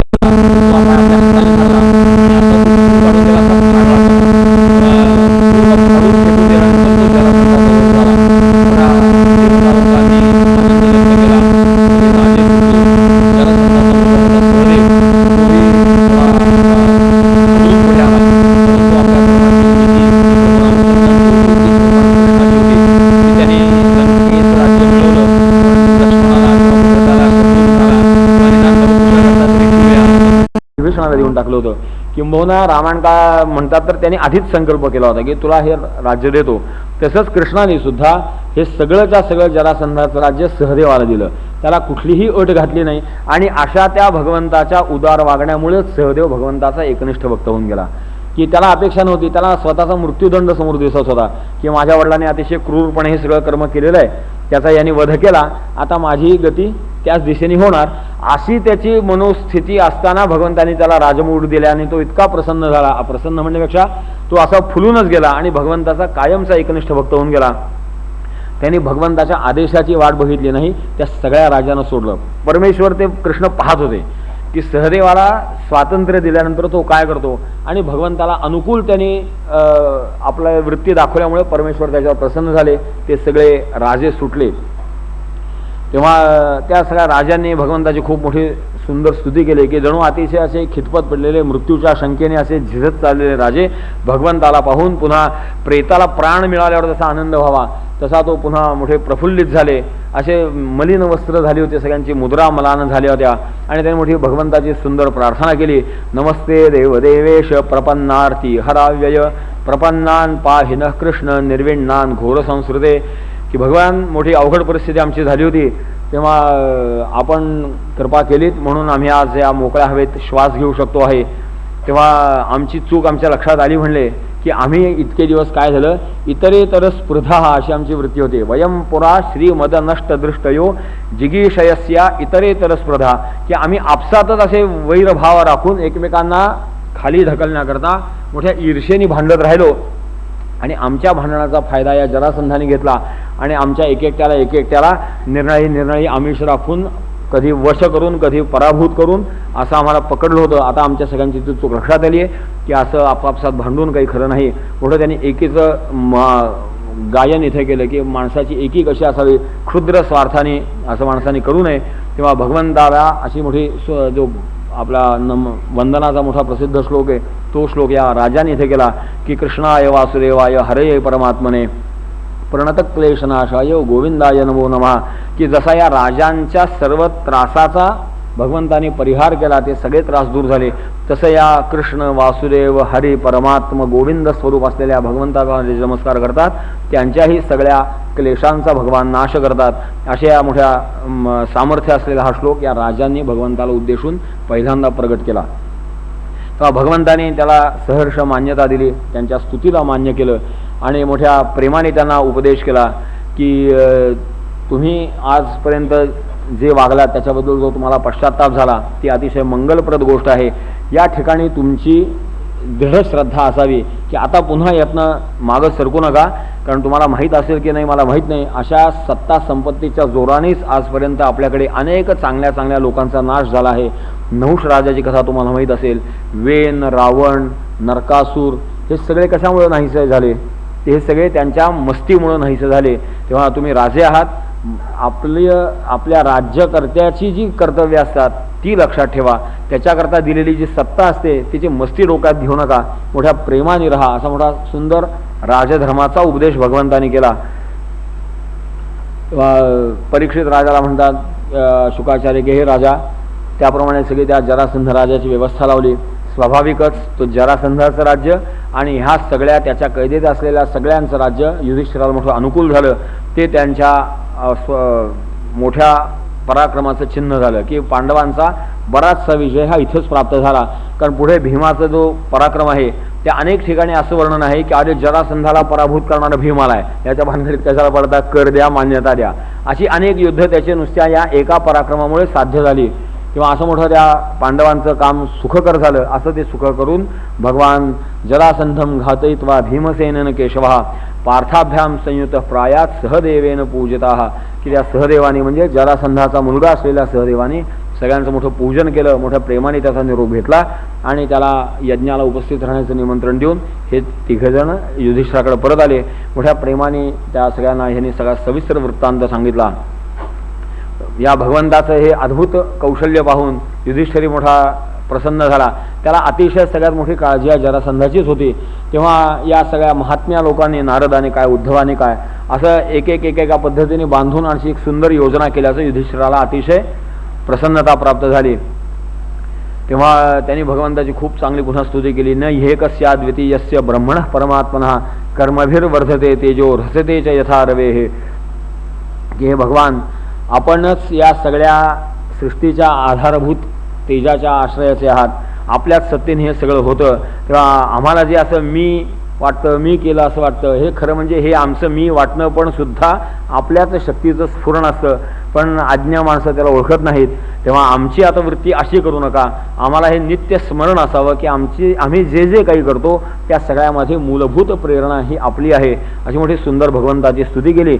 इत्युक्त्वा यज्ञे काले वव्रे युक्तान ऋत्विजः कृष्णानुमोदिता पार्था ब्राह्मणान ब्रह्मवादिनः. तेव्हा आता यज्ञाची पुढची तयारी सुरू झाली. हे चारही भाऊ अर्जुन, भीम, नकुल आणि सहदेव आपापल्या निर्धारित केलेल्या दिशांना मोठा पराक्रम करून आले आणि बहुतेक या जरासंधाच्या पराक्रमामुळे सामान्यतः कुठेही त्यांना विरोध असा झाला नाही. अगदी कर्णाने सुद्धा भीमसेनाला करभार दिला आणि त्याचं मांडलिकत्व स्वीकारलं. कारण पूर्व दिशेला कर्णाचं राज्य होतं, भीम तिथे गेला होता, युद्धसुद्धा झालं नव्हतं. तेव्हा असा मोठा पराक्रम प्रसरला गेला असल्यामुळे फार क्वचित ठिकाणी युद्ध करायचा प्रसंग आला आणि सगळे चारही भाऊ असे संपूर्ण विजय प्राप्त करून राजसूय यज्ञाला अत्यंत आवश्यक असलेली आणि अतिशय अवघड असलेली गोष्ट सिद्ध करून परत आले. भगवान तिथं द्वारकेमध्ये बसून या सगळ्यांचं मोठं कुशलतेने संचालन करत होते. काय त्यांना आवश्यक असणारी मदत, मार्गदर्शन सगळे ते तिथे बसून करत होते. मग ऋत्विजांची यादी मोठी सुरू झाली की कोणाकोणाला बोलवायचं, काय काय नाही. तेव्हा भगवंताच्या इच्छेप्रमाणे जेवढे सगळे ऋत्विज होते तेवढ्या सगळ्यांना युधिष्ठिराने निमंत्रण दिलं. खूप मोठी यादी आहे की स्वतः भगवान व्यास महाराजांना बोलवलं, भरद्वाजाला बोलवलं, गौतमाला बोलवलं, वसिष्ठ, च्यवन, कण्व, पराशर, क्रतु, पैल, गर्ग, वैशंपायन, अथर्वा, कश्यप, धौम्य, परशुराम, शुक्राचार्य, वीतिहोत्र, मधुच्छंद असे अनेक महात्मे, त्या सगळ्यांना त्याने या यज्ञाकरता निमंत्रण दिलं. आपल्या सगळ्या नातेसंबंधित लोकांना दिलं आणि त्याप्रमाणे हळूहळू ही मंडळी यायला सुरुवात झाली. उपहूता तथा चान्य द्रोण भीष्म कृपादया धृतराष्ट्र सहसुतो विदुरश्च महामती, की आपल्या सगळ्या कौरव बंधूंना, म्हणजे तसं कौरव या शब्दाने पांडवांचा सुद्धा उल्लेख केला जातो कारण कुरुवंशीय आहेत ते. तेव्हा आपण जे 100 म्हणून प्रसिद्ध झाले कौरव, म्हणून त्या कौरवांसकट धृतराष्ट्रही तिथे आला. नाहीतर धृतराष्ट्रही कौरवच, भीष्मही कौरव, पांडवही कौरवच आणि हे कौरवही कौरवच. पण त्या गुणवैशिष्ट्यामुळे एक वेळा जसे नामाभिधान होत जातात की तसं कौंतेय म्हणजे चटकन भीम आणि युधिष्ठिर डोळ्यासमोर येतच नाही. भगवद्गीतेच्यामुळे कौंतेय म्हणजे अर्जुन, तसं हे कौरव म्हणजे हे 100 कौरव. तेव्हा तेही सगळे आले होते. मोठं अद्भुत यज्ञाची सामग्रीचं वर्णन भागवतकारांनी केलंय की जसं त्या प्राचीन मरुत राजाच्या यज्ञाची कथा केली होती, मांधाता राजाचे जसे यज्ञ होते, तसं युधिष्ठिराच्या सुद्धा सगळ्या यज्ञामध्ये आवश्यक असलेली उपकरणे ही शुद्ध सोन्याची बनवलेली होती. तेव्हा अशी मोठी तेजस्वी दैदिप्यमान सुशोभित केलेली उपकरणे युधिष्ठिराने मुद्दा बनवून घेतली आणि त्या यज्ञाकरता ही सगळी माणसं तर आलीच म्हणले. भगवान तिथं आलेले असल्यामुळे त्यांची ती अद्भुत लीला बघण्याकरता सगणा सिद्धगंधर्वा विद्याधर महोरगाः मुनयो यक्ष रक्षांसी खगकिन्नर चारणाः असे अनेक अनेक दिव्य लोकातले सुद्धा अधिकारी महात्मे त्या यज्ञाकरता मोठं कौतुकाने ते बघण्याकरता उपस्थित झाले होते. हे युधिष्ठिरा, हे परीक्षित राजा युधिष्ठिर आणि नारदाच्या संवादाच्या आश्रयाने मी पूर्वी तुला हा प्राचीन वृत्तांत एकदा सांगितला होता शिशुपाल वधाच्या वेळी, की ज्यावेळे परीक्षिताने जो प्रश्न केला होता, आपल्याला आठवत असेल तोच प्रश्न युधिष्ठिराने केला होता, की भगवान जर समदृष्टीचे आहेत तर त्यांनी शिशुपालाला मारलं का, असं ते राक्षसांना मारतात कसे, अशी जी मोठी परीक्षिताची पृच्छा होती. त्या पृच्छेचं उत्तर देताना शुकाचार्यांनी हाच कथाभाग पुन्हा पूर्वी सांगितला होता. त्यावेळेस सांगितलेला कथाभाग आता पुनरुक्त इथं करत नाहीत. ते म्हणले तो तुला आठवत असेलच. आणि परीक्षित राजाला ते सगळं स्पष्ट आठवत होतं की हा काय कथाभाग होता. तेव्हा युधिष्ठिर नारद संवाद जो झाला तेव्हा त्या संवादामध्ये हा कथाभाग झाला होता की त्या अग्रपूजेच्या वेळी थोडासा वाद निर्माण झाला की अग्रपूजा कोणाची करायची. तेव्हा अग्रपूजा जरा भानगडीचंच प्रकरण असतं की पहिला टिळा कोणाला लावायचा. अनेक वेळा असे त्याच्यातनं मान अपमान असे ह्याच्यातून सुरू राहतात. आणि मग तिथे सहदेवाने प्रस्ताव मांडला, कोणी निर्णय घेणं, मग सहदेवाने प्रस्ताव मांडला होता की माझ्या मताप्रमाणे भगवान श्रीकृष्ण अग्रपूजेला योग्य आहेत, कारण एक एवाद्वितीयो सावै तदात्मकमिदं जगत आत्माश्रेयसाभ्यः सृजत्यवती हंत्यजः, की हा एकमात्र असा पुरुष आहे की ज्याच्या योग्यतेचा दुसरा कोणी नाही. खूप सविस्तर स्तुती भगवंताची इथं सहदेवाने केली आणि कृष्णाचं नाव अग्रपूजेकरता निश्चित केलं. अनेक महात्म्यांनी त्याला सा तच्छ्रुत्वा तुष्टुभुः सर्वे साधू साध्वेति सत्तमः, की जे चांगली माणसं होती, संत महात्मे होते, त्यांना या निर्णयाचा अतिशय आनंद झाला आणि साधू साधू या शब्दाने त्यांनी त्याला मंगलवाचक अनुमोदन दिलं. तेव्हा त्याप्रमाणे ती पूजा सुरू झाल्यानंतर शिशुपाल उठला होता, त्याला ते सहन झालं नाही आणि त्यांनी मोठी सविस्तर बडबड केली. तीही आपण ऐकलीत की कृष्णाला कसा अधिकार नाही असं तो तिथं प्रतिपादन करतो. आणि त्याच्या बोलण्यातला एक इथं भाग असा सांगितला की जो आजही माणसाने ऐकून घेण्यासारखा असतो, की आजही बुद्धिवादी लोक त्याच्या आश्रयाने काम करतात. तेव्हा कसं शिशुपाल बोलत होता, तो म्हणला कृष्णापेक्षा इथं मोठे मोठे तपस्वी महात्मे उपलब्ध आहेत, व्यासांसारखे आहेत, तेव्हा पराशरांसारखे आहेत, धौम्य ऋषी आहेत, अनेक ऋषी महात्मे आहेत, मोठे ज्ञानी आहेत, मोठे तपस्वी आहेत. तेव्हा श्रीकृष्ण काही सर्वश्रेष्ठ ज्ञानी तपस्वी होत नाही म्हणले. त्याच्यासारखेच मोठे मोठे पराक्रमी, त्याच्यापेक्षा अधिक पराक्रमी भीष्माचार्य आहेत, द्रोणाचार्य आहेत, परशुराम आहेत, तेव्हा त्यांच्यापेक्षा कृष्ण पराक्रमी नाही म्हणले. तेव्हा असा ह्याच्यापेक्षा अधिक योग्यतेची माणसं इथे असल्यामुळे हा अग्रपूजेला नालायक ठरतो. मग कोण आहेत तर आता आमच्यासारखी माणसं आहेत. मग आता ह्यांच्यासारखी पुन्हा तुलना नाही, कारण त्याच्यापेक्षा वयाने मोठे वसुदेवासारखी माणसं आहेत म्हणले, तेव्हा कृष्णापेक्षा वयाने मोठे आहेत. तेव्हा कृष्णाला छोटं दाखवण्याकरता बाकीच्या मोठ्या माणसांची उपमा द्यायची की समतुल्य माणसं होती. तसं निवडणं अवघड आहे की व्यास मोठे का कृष्ण मोठे, निवड अवघड आहे. आपण असं म्हणतो की व्यास आणि कृष्ण एकच आहेत.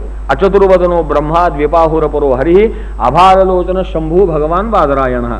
तेव्हा असं आम्ही या त्रिदेवांचं ऐक्य मानतो की चार तोंडच नाहीत, नाही तर ब्रह्मदेवच आहेत, चार हातच तेवढे नाहीत, नाही तर भगवान विष्णूच आहेत, तीन डोळे फक्त नाहीत, नाही तर भगवान शंकरच आहेत. असं असल्यामुळे त्यांची तुलना कृष्णाची. आणि अग्रपूजेला जी नावं घेतली ती मात्र इथं दुःशासन आहे, दुर्योधन आहे, मी आहे स्वतः म्हणले, दंतवक्र वगैरे आपल्या पक्षाच्या लोकांची नावं घेतली. ही सगळे चोर आजकाल असे करतात की मोठल्या आदर्श लोकांना खोटं दाखवण्याकरता.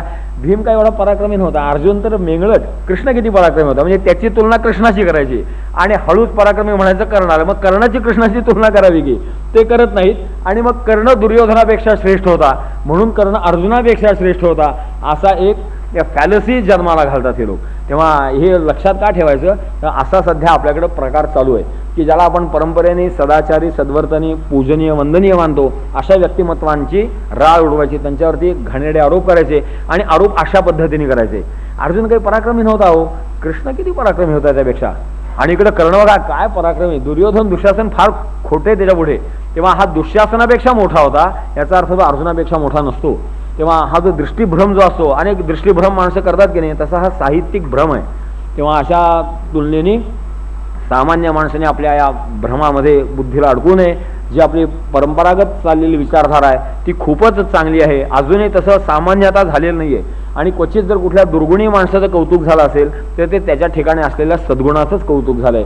की जसं कर्णाचं दानशूरत्व मोठं कौतुकास्पद आहे. दासगडू महाराजांनी सुद्धा अनेक ठिकाणी वर्णन केलं की दाता कर्णासारखा असावा, या दातृत्वापुरतंच, तेव्हा तेवढ्यापुरतंच असतं. कारण त्यांनी काही आपत्ती नाही, जर कोणी कर्णासारखा दाता व्हायला लागला तरी फारशी अडचण नाही त्याच्यात. पण असं म्हणून दासगडू महाराजांनी कुठं अर्जुन आणि युधिष्ठिरापेक्षा करणारं श्रेष्ठ ठरवलं नाही. हे आजकालचे साहित्यिक ते जरा चाहटपणा करतात. आपली ती बुद्धी अशी साबूत ठेवायला लागते की शिशुपालासारखी माणसं असंच बोलत असतात. तेव्हा चांगल्या माणसाला लहान दाखवण्याकरता दुसऱ्या चांगल्या माणसांची योजना करतात आणि ते सगळंच बाजूला ठेवून आपलं तिसरंच काहीतरी चालू करतात. त्याच्या सामान्य माणसाने आपली तिथं बुद्धी भ्रष्ट करू नये. भीम मोठा ते सगळं प्रकरण बघून चिडला होता. त्याचा गदीकडे गेलेला हात भगवान कृष्णाने खूण करून थांबवलं की अजून थोडंसं थांब म्हणले. बाकीच्या राजांना भीष्माचार्याने थोडी खूण केली की थोडं थांबा म्हणले, त्याचं भरायचं आहे. आणि तेवढे अजून एक 2-4 त्यांनी शिव्या दिल्यानंतर त्याचं सगळं घटका भरली शिशुपालाची आणि भगवंताने आपल्या सुदर्शन चक्राने त्याचं मस्तक उडवलं. एक दिव्य ज्योती त्याच्या ठिकाणी प्रगट झाली. चैद्य देहोत्थितम ज्योतिर्वासुदेवामुपाविशत, आणि त्या दिव्य ज्योती भगवंताच्या ठिकाणी विलीन झाली आणि तो भगवंताचा पार्षद पुन्हा झाला. की जो पहिल्यांदा हिरण्याक्ष म्हणून झाला होता पुन्हा कुंभकर्णाच्या रूपाने आला, तोच हा शिशुपाल झाला होता. तेव्हा तो सनत कुमारांच्या शापाने आता ही त्याची शेवटची वेळ होती आणि तो भगवंताचा पार्षद म्हणून पुन्हा मुक्त झाला. तेव्हा त्याच्यावरती भगवंताने वध करून कृपा केली असं भागवतकार म्हणतात. त्याच्यापुढे मग यथासांग तो सविस्तर आपण 7व्या स्कंधामध्ये वर्णन ऐकलंय. त्याप्रमाणे सगळ्या या राजस्व यज्ञाचा कार्यक्रम मोठा यथासांग झाला.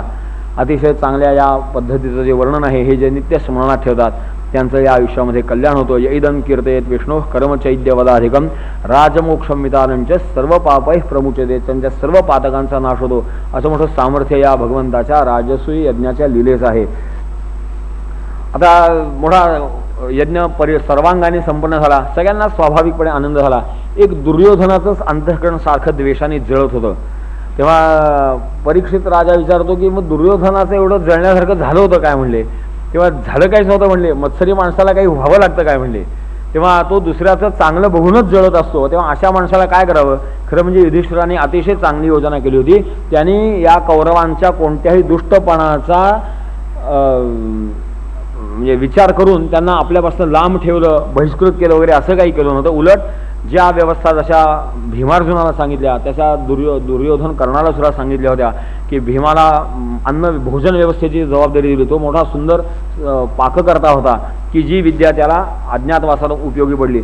खूप चांगली व्यंजनं तो करायचा, अनेक प्रकारची पक्वान्न करायचा आणि अनेक चांगल्या पद्धतीने खातही होता. त्यामुळे कदाचित त्याच्या त्या अनेक चांगल्या पद्धतीने खाण्याच्या सवयीमुळे तो उत्तम स्वयंपाकी झाला असावा. मोठा सुंदर स्वयंपाक करायचा. अनेक ठिकाणी महाभारतामध्ये सुद्धा वर्णन आहे त्याचं. दुर्योधनाला स्वतःला कोषाध्यक्ष केला होता म्हणले. सहदेवाला आलेल्या अतिथींचं स्वागत करण्याकरता ठेवलं होतं. नकुलाला जिथे कमी तिथे तुम्ही असं म्हणून जे काय कमी जास्त असेल ती सगळी व्यवस्था नकुलाला दिली होती. तेव्हा अर्जुनाला आदरणीय सत्पुरुषांची आदरातिथ्य त्यांची विशेष VIP लोकांची व्यवस्था करायला दिली होती. स्वतः कृष्ण ऋषी मुनींच्या सेवेकरता त्यांच्या पूजेच्या वगैरे तयारीच्या मध्ये होते की ते आल्यावर त्यांचे हातपाय धुवावेत, त्यांची पाद्यपूजा करावी आणि त्यांची जशी सोय आवश्यक असेल तशी करावी. द्रौपदी कोठीवरती होते. असं कर्ण या दानव्यवस्थेवरती होता. तेव्हा अशा सगळ्यांना त्यांनी समावेश करून घेतलेला होता. असं मोठं सुंदर पद्धत केली होती. तरी सुद्धा दुर्योधन या त्याच्या चांगुलपणामुळेच जळत होता. तेव्हा आता ह्यांना आपल्याकडे दुसरा तर्क काही नसतो म्हणले. पण तो यज्ञ असा चांगला झाला. त्या अभभृत स्नानाला सगळे त्या गंगेवरती गेले. अभभृत स्नानाचे महत्त्व खूप चांगलं सांगतात की असं तो खूप उद्योग करून यज्ञ करतो त्याच्याबरोबर यज्ञानंतरचे अभभृत स्नान असतं. सगळे एखाद्या पवित्र तीर्थक्षेत्री जातात, स्नान करतात किंवा सगळ्यांना एकत्र बसून मंत्र म्हणत ते प्रोक्षण करत ते पाणी शिंपडतात, त्याला अभभृत स्नान म्हणतात. तेव्हा असं जे स्नान करतात त्यांनाही त्या यज्ञकर्त्याबरोबर सगळं पुण्य मिळतं आणि म्हणून अभभृत स्नानाचे मोठं आपल्या इथं आजही कौतुक आहे.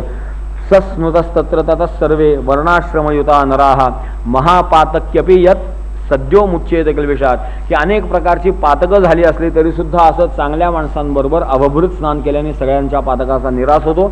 आणि म्हणून सगळ्या वर्णाचे लोक युधिष्ठिराबरोबर मोठ्या मंगल गाणी गात मंगलवाद्यांचा गजर करत मिरवणुकीने उत्साहाने त्या गंगेवरती अभभृत स्नानाला गेले. मोठ्या सुंदर पद्धतीने जलक्रीडा करत सगळ्यांनी अभभृत स्नान केलं.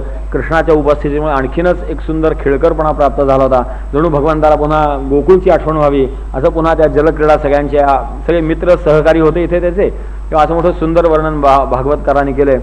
पुन्हा परत आल्यानंतर सगळ्या लोकपालादींची युधिष्ठिराने अतिशय चांगली पूजा केली. पुढे या बाकीच्या सगळ्या यादवांना कृष्णाने आपल्या द्वारकेला परत पाठवून दिलं आणि आपण काही दिवस त्या युधिष्ठिराच्या इथे राहिले. तर असा मोठा कार्यक्रम झाल्यानंतर जर सगळेच भुरकून उडाले तिथं राहण्याला ना फार त्रास होतो. त्यामुळे अशी काही माणसं सुज्ञ असतात ती थोडीशी राहतात, थोडंसं मग हळूहळू एक एक जण गेला तर बरं असतं. तेव्हा म्हणून भगवान कृष्ण तिथे राहिले. आणि मग दुर्योधनही काही दिवस राहिला होता. ते त्या मयसभेतला प्रकार घडला म्हणले की ती मयसभा अशी मोठी अद्भुत होती. स्थलेभ्य गृह्णात वस्त्रांतन जलमत्वा स्थले पतत जलेच स्थलवत भ्रांत्या मयमाया विमोहितः जहास भीमंस्तद दृष्ट्वा स्त्रियो नृपतयो परे. की त्या मयसभेमध्ये अशीच चमत्कृतीपूर्ण बांधणी होती. आपण मध्ये त्याचा विचार केला होता की अगदी पाणी आहे असं वाटावं आणि दुर्योधन आपला असं धोतर बितर वर करायचा की आता पाण्यातनं भिजू नये म्हणून, कारण दुसरा पर्याय नव्हता. चालल्यावर कळायचं की काही पाणी नव्हतंच. तेव्हा पुन्हा जिथं चांगला रस्ता असं वाटायचा तिथं तो निशंकपणाने जायचा आणि पाण्यात पाय घसरून पडायचा. तेव्हा ते आता ओले झालेले कपडे बघण्याकरता म्हणून मोठ्या त्वरेने तो दरवाजाकडे जायचा. ते आदळल्यावर त्याच्या लक्षात आलं की हा दरवाजाच नव्हता, नुसताच आभास होता. अगदी बाहेरच्या चित्रात सगळं दिसत होतं. तो मोठासा आभास होता. आणि जिथनं भीमार्जुन आत बाहेर करत होते तिथं नुसतीच भिंत होती. असं मोठं अद्भुत कौशल्य होतं. आणि या मयाच्या विद्येमुळे ह्या सगळ्या लोकांना ते माहीत होतं आणि ह्याने जणू त्या दुर्योधनाची टर उडवण्याकरता जणू केलं असं त्याचा गैरसमज झाला. खरं म्हणजे ती एक चमत्कृती विद्या होती की कौशल्य आहे वास्तुशास्त्राचं. जसं ते भुलभुलैयासारखं आहे तेव्हा एक गंमत आहे त्याची. पण आता ही गंमत वगैरे कोणाची ठिकाणी असते की थोडा प्रेमसंबंध असला, जरा मन माणसाचं उदार असलं, मोकळ्या मनाचा असला तर मग माणसं हसण्यावरी आपली अशी चेष्टा झाली तरी कोणी पाय घसरून पडला तर कुचक्या मनाचा मनुष्य संतापतो. मग दुसऱ्या कोणावर नाही तरी स्वतःवर तरी संतापतो. पण एखादा उदार मनाचा मनुष्य आपणही हसतो, थोडंफार जाऊ दे काय म्हणलं धानरटासारखा चाललो, सोडून देतो विषय. पण दुर्योधनाची वृत्ती तशी नव्हती. अत्यंत हीन अंतःकरणाचा असल्यामुळे त्याच्या मनामध्ये ते सारखंच चलत राहिलं. तेव्हा ह्याच्यामध्ये अनैसर्गिक काही नव्हतंच. कोणाची अशी काही आपत्ती आली की स्वभावता माणसं हसतातही ना, की अगदी मगाशी पडलेलं सुद्धा पुन्हा दुसरा पडला तरी हसतो त्याला. तेव्हा हा स्वभाव आहे. त्यामुळे भीमादी हसले म्हणून एवढं काही आकांड तांडव म्हणजे करण्याचं कारण नव्हतं. तेव्हा हा स्वभाव असतो. पण तो दुर्योधन मात्र ते शल्य घेऊन निघून गेला. तेव्हा दुष्टापासून किती सावध राहावं त्याचाही माणसाने विचार करावा की असे दुष्टाची चेष्टेमध्ये सुद्धा थट्टा करू नये. ते फार विचित्र पद्धतीने अंगलट येतं. तसा तो दुर्योधन या युधिष्ठिराच्या वैभवाने युधिष्ठिराच्या मानसन्मानाने अत्यंत व्यथित झालेला होता. पण शिशुपालासारख्या वधामुळं त्याचं काही धाडस होत नव्हतं करायचं. असा मोठा कोंडीत सापडल्यासारखा तो फुतकार टाकत जणू आपल्या स्वस्थाने निघून गेला. इकडे काय झालं होतं, हे सगळे पांडवांमधले मोठे वीर ज्येष्ठ पराक्रमी पुरुष सगळे इंद्रप्रस्थामध्ये या युधिष्ठिराच्या यज्ञाच्या निमित्ताने गेलेत. ही संधी त्या शाल्वाने पाहिली. तोही असाच अंतःकरणपूर्वक द्वेष करत होता भगवंताचा. तेव्हा त्यांनी आता इथं कोणीही मोठे वीर नाहीत, प्रद्युम्नासारखा किरकोळे म्हणले आता रक्षणाकरता. तेव्हा त्यांनी काय केलं, या भगवान शंकराकडनं तपश्चर्या करून एक सौभ विमान प्राप्त करून घेतलं होतं. मयानेच बनवलेलं होतं. ते लोखंडाचं मोठं अद्भुत विमान होतं. तेव्हा ते अंतर्धान पावायचं, कुठेही प्रगट व्हायचं असं मोठं अद्भुत विमान होतं ते. आणि त्याचा आधार घेऊन आपण या यादवांना धडा शिकू अशा कल्पनेने हे सगळे तिकडे यज्ञात गुंतलेले असल्याची संधी बघून याने द्वारकेवरती आक्रमण केलं. तेव्हा आपलं ते अद्भुत विमान घेतलं त्याने आणि त्याचं आक्रमण झालेलं मोठं अद्भुत होतं. ते अनेक ठिकाणी ते प्रगट व्हायचं आणि शस्त्रांचा आघात मारा सुरू झाला की लक्षात येतं तिथे विमान आहे. पण प्रद्युम्न मोठा दक्ष होता. तेव्हा त्यांनी सुद्धा त्या आक्रमणाला उत्तर देण्याकरता आपलं जे सैन्य होतं त्याची सिद्धता केली. आणि जसं त्रिपुरासुराच्या वेळेस झालं होतं तसंच मोठं अद्भुत युद्ध तिथं झालं. तेव्हा यादवांनीही जर शाल्वाला जे वाटलं होतं की मोठे मोठे वीर तिकडे, तेव्हा आता हे सगळं इथं काम हलकं असेल तसं काही त्याला झालं नाही. त्याला कठोर विरोध झाला, प्रचंड लढाई झाली. शाल्वालाही अनेक वेळा त्या सौभाचा आश्रय घेऊन पळावं लागलं. तेव्हा तमद्भुतम महत्कर्म प्रद्युम्नस्य महात्मनः दृष्ट्वा तु पूजयामासु सर्वे स्वपरसैनिकाः. मोठा प्रद्युम्नाचा वीर पराक्रम बघून सगळ्या देवता लोकांना सुद्धा अतिशय आनंद झाला. शाल्वाचे काही त्याला पुढं चाललं नाही. आणि मग शाल्व आणि त्याचा द्युमान नावाचा मंत्री हे अधिक संतप्त होऊन त्याने अधिक मायावी पद्धतीने युद्ध करायला सुरुवात केली. आणि असं युद्ध करता करता एकदा त्या द्युमान त्याचा जो सेनापती होता त्याच्या गदेचा आघात प्रद्युम्नावरती झाला होता.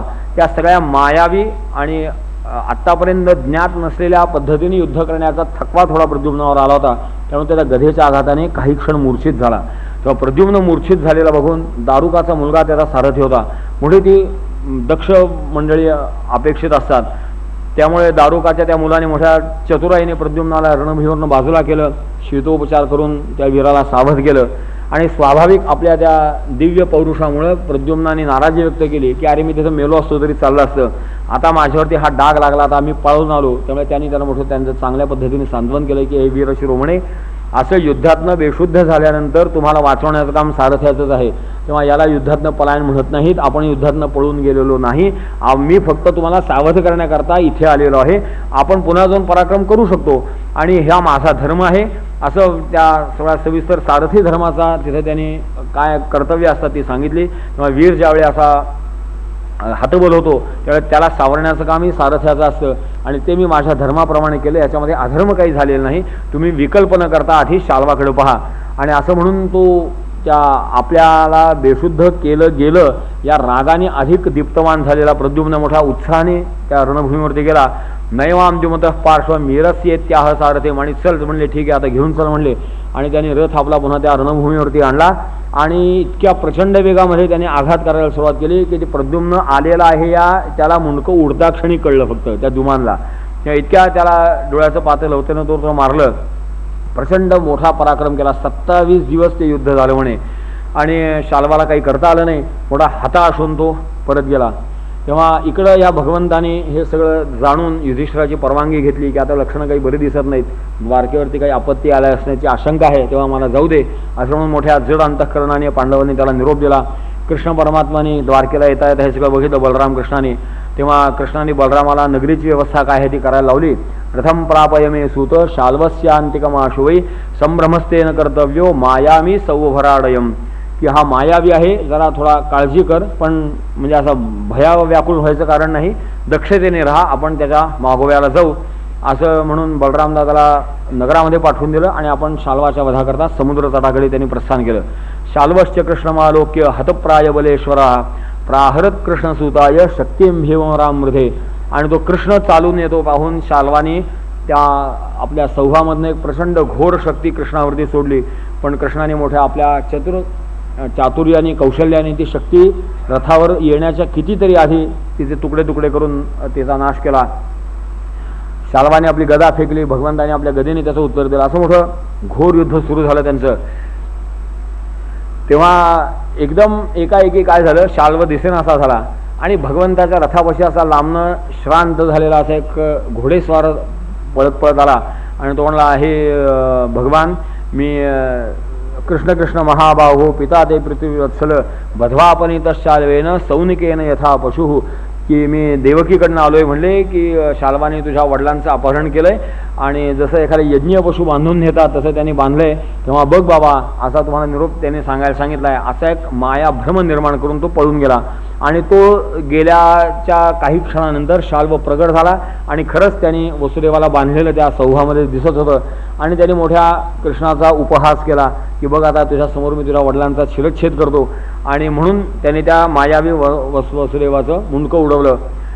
एक क्षणभर कृष्ण असा मायामोहित झाल्यासारखा दिसला, तर तो मुहूर्त प्रकृता वपुप्लतः स्वबोध आस्ते स्वजनानुषंगतः महानुभावस्तद बुद्ध्यदासुरे मायांश शाल्व प्रसृता मयोदिताम, की असा क्षणभर कृष्णाने आपण मनुष्य वेश धारण केलेला आहे असं सगळं गृहीत धरून आता एवढं त्याने सगळी माया रचली आहे, त्याचं कौतुक करायला नको का, अशा भावाने का होईना माया मोहित झाल्यासारखं दाखवलं आणि मग पुन्हा ती त्यांची माया अदृश्य झाली आणि मोठा घोर पराक्रम कृष्णाने केला असं वर्णन व्यासांनी केलेलं होतं.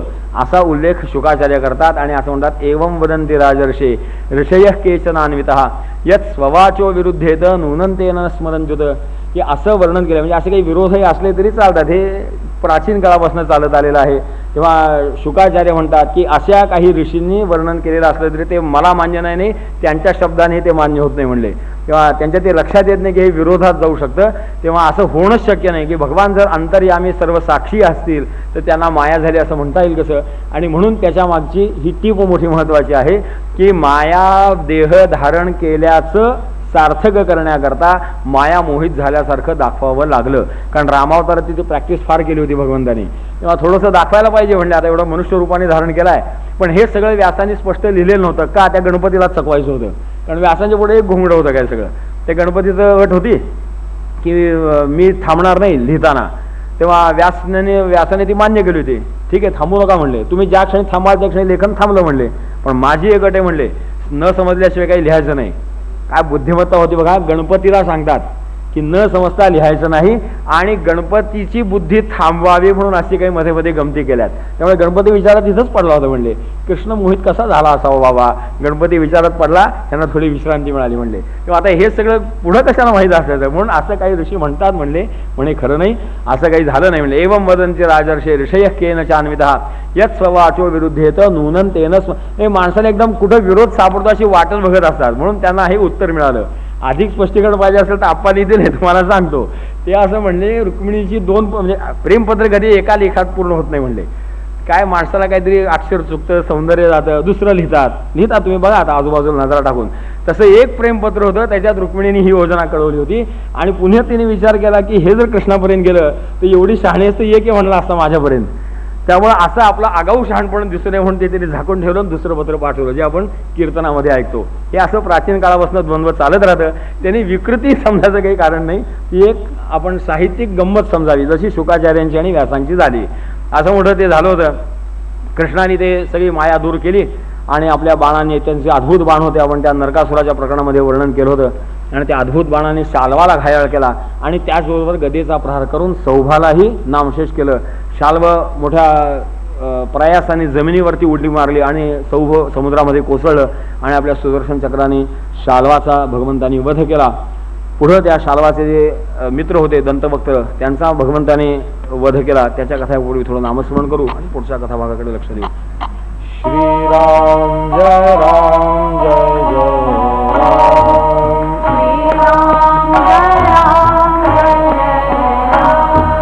भगवान की जय. या पौंड्रक, शिशुपाल यांचे आणखीन दंतवक्त्र, विदुरथ अशी काही मंडळी प्रेमी होती. त्यांनी या भगवंताच्या पराक्रमावरनं शहाणं न होता मोठ्या त्वेषाने त्याच्यावरती आक्रमण केलं. हा दंतवक्त्र तिथेच भगवंतावरती गदा घेऊन धावत आला. तेव्हा आपल्या दिव्य अशा कौमोदिकी नावाच्या गदेने भगवंतानी त्याच्या छातीवरती मोठा आघात केला, ज्याने तो विजीर्ण होऊन तिथे मरून पडला. याच्याही अंतःकरणापासून एक दिव्य ज्योती निघाली, आणि हा भगवंताच्या ठिकाणी शिशुपालाची जशी निघाली, तथा सूक्ष्मतरं ज्योतिः कृष्णमा विशदद्भुतम पश्यताम सर्वभूतानां यथा चैद्यवधे नृप. की शिशुपालाच्या ठिकाणाहून जशी एक दिव्य ज्योती भगवंताच्या ठिकाणी आली, तशीच याच्याही या दंतवक्त्रापासूनही आली. कारण हाही पूर्वीचा हिरण्यकशिपू जो झाला होता, जो रावण झाला होता, तोच दंतवक्त्र झाला, आणि तोही पुन्हा भगवंताचा पार्षद असल्यामुळे त्याचे हे 3 शापग्रस्त अवतार संपले, आणि तो वैकुंठ लोकाला भगवंताचा पार्षद म्हणून परत गेला. त्याचा विदुरथ नावाचा भाऊ होता, त्याला हे सहन झालं नाही. आपल्या भावाचा भगवंतानी वध केला, त्याला ती काही ज्योत वगैरे दिसली नाही, आणि म्हणून त्याने ढाल तलवार घेऊन मोठ्या त्वेषाने भगवंतावर आक्रमण केलं. भगवंताने आता इथे वेळ जास्त न घालवता सुदर्शन चक्र टाकलं आणि त्याचा वध केला. अशा पद्धतीने बहुतेक सगळ्यांची मोकळीक भगवंतानी केली होती. एवं योगेश्वर कृष्णो भगवान जगदीश्वर ईयते पशुदृष्टीनां निर्जितो जयती ति सहा श्रुत्वा युद्धोद्यमं राम कुरूणां सह पांडवैः तीर्थाभिषेक व्याजेन मध्यस्थ प्रययौ किल. की पुढे भगवान द्वारकेला परत आले. इकडं कौरव पांडवांचं युद्ध निश्चित झालेलं होतं. बलरामदादा मोठे संदेहात पडले होते की कोणत्या पक्षाने उभं राहावं. तेव्हा एकीकडं दुर्योधन त्यांचा अतिशय प्रिय होता, पण पांडव पक्षाला कृष्ण होते. त्यामुळे त्यांना पांडव पक्षाला दुर्योधन प्रेमामुळं बलरामाला येता येऊ होत नव्हतं, आणि कौरव पक्षाला जाऊन कृष्णाला विरोध करण्याचं धाडसही होत नव्हतं. तेव्हा असे मोठे आपत्तीत सापडल्यामुळे त्यांनी निर्णय घेतला की आपण तीर्थयात्रेला निघून जावं, या भानगडीत पडू नये. आणि म्हणून बलरामदादा त्यावेळेला तीर्थयात्रेला गेले. भागवतकारांनी त्यांनी तीर्थयात्रा कशा केल्या, का केल्या वगैरे असं सगळं सांगितलं. एक मोठी अडचण होती त्या रोमहर्षण ऋषींची. त्यांची एक विनंती होती की भगवंताच्या हातनं त्यांना मोक्ष मिळावा, त्यांचा उद्धार व्हावा. आणि ते मोठे व्यासांचे अधिकारी शिष्य होते की ज्यांनी भागवत पुराण पहिल्यांदा व्यासांच्याकडनं ऐकलं, की ज्यांचे मुलगा हा सूत महाराज म्हणून आपण अगदी पहिल्यांदा ऐकलं, त्या सूत महाराजांचे हे वडील रोमहर्षण होते. त्यांच्या इच्छेकरता कृष्णाच्या सल्ल्याने बलरामदादा तिकडे त्या तीर्थयात्रेच्या निमित्ताने बाहेर पडले. पहिल्यांदा सरस्वतीच्या प्रवाहाने उलटे उलटे गेले. मोठं बलरामदादांची तीर्थयात्रा इथे गेली. काय तीर्थयात्रा त्यांनी भेटी दिल्या त्याचा हा कथाभाग या 78व्या अध्यायामध्ये आहे. किंवा पृथ्वीक, बिंदुसर, त्रिकृप, सुदर्शन तीर्थ, विशाल तीर्थ, ब्रह्मतीर्थ, चक्रतीर्थ अशा सरस्वतीच्या काठाकाठीने गेले. जिथं सरस्वती पूर्ववाहिनी होती तिथनं त्याने परत इकडे यमुनेकडे आले. यमुनेच्या काठाची, गंगेच्या काठाची मोठ्या मोठ्या तीर्थक्षेत्रांना भेटी देत बलरामदादा नैमिषारण्यामध्ये आले. तिथे हे रोमहर्षण सूत महाराज व्यासपीठावरती बसून त्यांचं कथान पुराण चालू होतं. ते असे व्यासपीठावर बसलेले असताना त्यांच्या अंतर्यामीच्या इच्छेला अनुकूल वर्तन करीत बलरामदादांनी रागावल्याचं एक नाटक केलं की सगळ्यांनी उभारून बलरामदादाचं स्वागत केलं. हे व्यासपीठावर बसलेले असल्यामुळे व्यासपीठाच्या ठिकाणी असलेल्या माणसाचेही काही एक नियम असतात. तेव्हा तुकाराम महाराजांनी एका अभंगामध्ये त्याचं वर्णन केलेलं आहे. तेव्हा त्याला अनुकूल आणि त्यांची ती इच्छा भगवान पूर्ण करण्यात आलेल्या या आनंदामध्ये ते निमग्न होते. त्यांनी बलरामदादांच्याकडे लक्ष दिलं नाही आणि मग त्याचा संताप दर्शवत बलरामदादांनी एक कुश हातात घेतला, गवत, आणि त्यांनी त्या सूताला स्पर्श केला. तेवढं ते निमित्ताला टेकून त्यांनी आपल्या देहाचा त्याग केला आणि ते आपल्या परमगतीला गेले. आता हे अंतर्गत सगळं झालं ते ठीक झालं, पण लौकिकदृष्ट्या ब्रह्महत्या झाली. तेव्हा बलरामासारख्या एका महापुरुषाच्या हातनं असे ब्रह्महत्या होणं हे काही कोणाला प्रश्नाचं वाटलं नाही. तेव्हा त्यांनी सगळ्यांना बलरामाची प्रार्थना केली की अस्य ब्रह्मासनम दत्त मस्माभिर यदुनंदन आयुष्यात क्लामम तावत यावत सत्रम समाप्यते, की हे आमचं सत्र परिपूर्ण होईपर्यंत आपण इथं विराजमान होऊन आम्हाला या भगवंताच्या इतिहास पुराणांच्या कथा सांगा, असं आम्हीच त्यांना विनंती केली होती.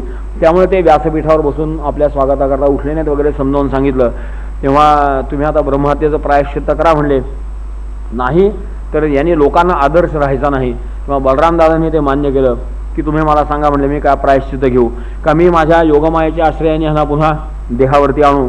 काय तुम्ही म्हणाल तसं आणा, कारण मी हे केलं याच्या मागं भगवंताची एक योजना होती, त्याच्याकरता मला हे करायला सांगितलं. तुम्हाला जर असं वाटत असेल की हे जरा चमत्कारिक झालं तर तुम्हाला तसं सांगा, दीर्घमायुर्वतैतस्य सत्वमिंद्रियमेवच आशिसात यत्तत् ब्रुवत साधये योगमायया, की मी माझ्या योगमायेच्या आश्रयाने पुन्हा यांना इथं देहावरती आणतो. मग आता ते आल्यानंतर काय म्हणेल ते तुम्ही आणि ते काही तुम्हाला निर्णय घ्यायचा असेल तर चालेल, अन्यथा मी ब्रह्महत्येचं प्रायश्चित्त घ्यायला तयार आहे. अशा मोठ्या शांत पद्धतीने बलरामदादाने सांगितल्यानंतर ते म्हणले की नाही, तुम्ही त्यांची जर इच्छा असेल, कारण त्याच्याशिवाय तुमच्या हात नाही असं काही होणार नाही, तेव्हा तुम्ही ब्रह्महत्येचं प्रायश्चित्त घ्या, यांना आता परमपदाची प्राप्ती झाली. तेव्हा त्यांच्या अशा विनंतीला म्हणजे भगवंताच्या योजनेला अनुकूलता चमत्कारिक दृश्य असलं तरी सुद्धा अनुकूलता दाखवली. म्हणून बलरामदादाने मोठा चांगला आशीर्वाद दिला. ते म्हणले आत्मा वै पुत्र उत्पन्न इति वेदानुशासनम तस्मादस्य भवेद वक्ता आयुरेंद्रिय सत्ववान, असा त्या सूत महाराजांना मोठा आशीर्वाद बलरामदादांनी दिला की रोमहर्षण ज्या कौशल्याने आपल्याला हे इतिहास पुराण समजावून सांगत होते तेच सामर्थ्य त्यांच्या सूताला येईल. की हा उग्र शर्मा नावाचा जो त्यांचा मुलगा होता, त्यांचंही नाव सूतच होतं, त्यांची ती जाती होती. त्यामुळे त्यांनाही ते माझ्या वरदानाने प्राप्त होईल असा आशीर्वाद दिला. आणि या ऋषींनी मागणी केली की आता प्रायश्चित्त म्हणून तुम्ही आम्हाला बलवल नावाचा एक राक्षस अतिशय त्रास देतोय, तेव्हा त्याचा तुम्ही वध करा, हेच जणू प्रायश्चित्त समजा. तो आमच्या सगळ्या यज्ञांमध्ये अत्यंत उत्पात करतो. म्हणले इल्वलस्य सुतो घोरो बलवलो नाम दानवहा स दूषयती न सत्र मेत्य पर्वणी पर्वणी, प्रत्येक वेळा तो येतो आणि आमच्या यज्ञामध्ये थोडं रक्त टाक, मांस टाक, मलमूत्र टाक असे सगळं घाण करून सगळ्या यज्ञाचा विध्वंस करतो. त्याचा बंदोबस्त आपण केला तर हे प्रायश्चित्त झालं असं आम्ही मान्य करू. आणि त्यामुळे बलरामदादांनी ते मान्य केलं. तो यज्ञ त्यांनी पुन्हा प्रारंभ केला. त्या यज्ञामध्ये बोलवल्यासारखा तो इल्वलाचा मुलगा बलवल नावाचा तो अतिघोर राक्षस आला. अत्यंत घोर स्वरूप त्याचं होतं. तम विलोक्य बृहत कायम भिन्नांजनचे योपमम तप्त ताम्र शिखा श्मश्रूम दंष्ट्रोग्र भुगुटी मुखम, की अत्यंत कराळ विक्राळ दात धाडा होत्या, तापलेल्या तांब्यासारख्या त्याच्या दाढीमिशा होत्या, केस होते. असा अत्यंत विरूप भीषण असलेल्या स्वरूपाचा तो महाकाय बलबल आलेला बघून बलरामाने आपल्या मुसलाचं आणि हलाचं स्मरण केलं. मोठी अद्भुत ही हत्यारं भगवंताची होती की तीर्थयात्रेला निघालेल्या असताना स्मरण मात्राने ती हत्यारं त्यांच्याकडे आली आणि त्यांनी हलाने खेचून घेतलं. याही हत्यारांचे वर्णन अशी मोठी अद्भुत आहेत की आघात करणारी हत्यारं आहेत. खेचून घ्यायचा बलरामदादाचा एक नांगर आहे, तेव्हा त्यांनी त्या बलवलाला खेचून घेतला, आपल्या अंतरिक्षातनं खाली आणला. तमाकृष्य हलाग्रेण बलवलम गगनेचरम मुसलेना हनत क्रुद्धो मूर्ध्नी ब्रह्मदुर्हम बलहा, आणि त्याला नांगर त्याच्या गळ्यात अडकून त्याला खाली खेचला आणि मुसळाने एक इतका जोरात आघात केला की ज्याने तो दुष्ट मरून गेला. पुढे मग मोठ्या प्रसन्न चित्त झालेल्या ब्राह्मणांनी आशीर्वाद दिलेला हा बलराम, काही त्याचे ब्राह्मणी तीर्थयात्रेला बलराम दादाबरोबर आले.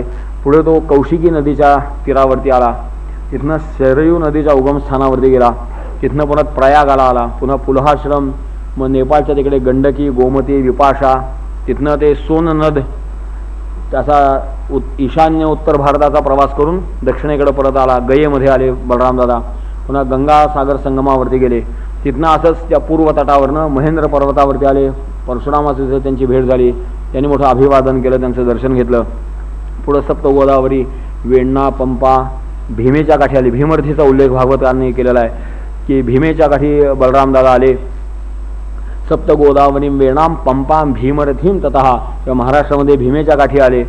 नंतर शैल पर्वतावरती गेले, श्रीशैल्याला गेले, महादेवाचं दर्शन घेतलं. पुढे द्रविड देशात गेले, बालाजीच्या दर्शनाला गेले, व्यंकटाचलाला गेले. द्रविडेशु महापुण्यम दृष्ट्राद्रीम व्यंकटम प्रभू, तेव्हा बालाजीची यात्रा बलरामदादापासून चालत आलेली होती असं समजा.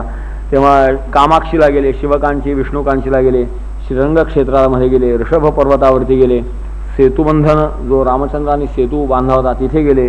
पुढे कृतमाला, ताम्रपर्णी नदीच्या काठी गेले, मलय पर्वतावरती गेले, तिथे अगस्त्य मुनी त्यांना भेटले, तिथे त्यांच्या आश्रमामध्ये त्यांनी त्यांचं दर्शन घेतलं, पूजन केलं. पुढे कन्याकुमारीच्या रूपाने राहिलेल्या अंबिकेचं त्यांनी दर्शन घेतलं. फाल्गुन तीर्थावरती गेले, तिथं तो अनंत शयन जो आहे त्याचं दर्शन घेतलं. मोठ्या विष्णूची प्रचंड लांब मूर्ती आहे वाहते, शेषशाही भगवंताची. पुढे पंचाप्सर तीर्थावरती गेले. केरळ देशामध्ये हिंडल्यावर त्रिगर्तामधनं गोकर्ण तीर्थाला भगवान, म्हणजे आता अशा पश्चिम तटाकडनं पुन्हा गोव्याच्या तिथपर्यंत आले. कारवार क्षेत्रामध्ये आले, तिथे शूरपार्क क्षेत्रामध्ये गेले. तापी, पयोष्णी, निर्विंध्य असं करत नर्मदा नदीच्या काठी आले. तिथनं मनुतीर्थावर स्नान करून प्रभास क्षेत्री आले. प्रभास क्षेत्राच्या तिथे आलेले असताना त्यांच्या कानावरती असेल की ते युद्धविद्ध घोर होऊन गेले आणि आता ते भीमा आणि दुर्योधनाचं युद्ध चालू होतं. तिथे नेमके हे तिथे आले. मोठा बलरामदादांनी ते दोन वीर युद्धाला सज्ज झालेले पाहून त्यांच्यावरती साम करण्याचा शेवटचा एक प्रयत्न केला. युवान तुल्य बल उभी राहू, हे राजन हे वृकोदर, एवं प्रावणाधिकम मन्ये उतैकम शिक्षयाधिकम, की तुम्ही इथं दोघंही युद्धाला उद्युक्त झालेला आहात, पण माझ्या विचाराने एक जास्त शक्तिमान आणि एक जास्त कुशल आहे म्हणले. कारण दोघेही बलरामदादाचे शिष्य होते. त्यात दुर्योधन लाडका होता, कारण तो प्रेमाने सगळं शिरसावन्य मानून चपळाई शिकून घ्यायचा, आणि भीम थोडा पराक्रमी असल्यामुळं त्यांनी काय होतंय म्हणायचा, राहू दे काय एखादा फटका बसला तर बसला म्हणला, आपल्याला काय व्हायचंय त्यांनी, असं थोडं दुर्लक्ष करायचा. त्यामुळे स्वाभाविक दुर्योधन लाडका होता, पण भीम हा चारित्र्यवान होता, त्यामुळे त्यांना कोणाचाच पक्ष घेता येत नव्हता.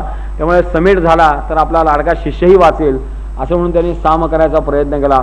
परंतु तो इतक्या अवस्थेपर्यंत सगळं येऊन पोचलो होतं. महाभारती युद्ध संपलं होतं, तेव्हा आता सामाची कोणतीही शक्यता नव्हती आणि ते पुन्हा युद्ध करतायत असं बघून भागवतकारांच्या मताप्रमाणे बलरामदादा तिथून निघाले आणि दिष्टन तदुन्मनवानो रामो द्वारावती मिळू उग्रे सेनाधिभिः प्रीतेर ज्ञातिभिः समुपागतः, की ते तिथनं ते आपला ऐकत नाहीत बघितल्यावर त्यांना सोडून दिलं आणि नैमिषारण्य क्षेत्रामध्ये गेले.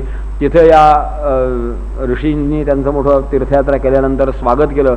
असं या बलरामदादाच्या तीर्थयात्रेचे महात्म्य भागवतकारांनी मोठं चांगलं वर्णन केलंय की यो नुस्मरेत रामस्य कर्माण्यद्भुत कर्मणः सायं प्रातरनंतस्य विष्णोस्य दयितो भवेत, की असं ज्या भगवंता या बलरामाच्या अद्भुत कर्मांचं जो स्मरण सकाळ संध्याकाळ करतो तो भगवंताला अतिशय आवडता होतो. गोपाल कृष्ण भगवान की जय.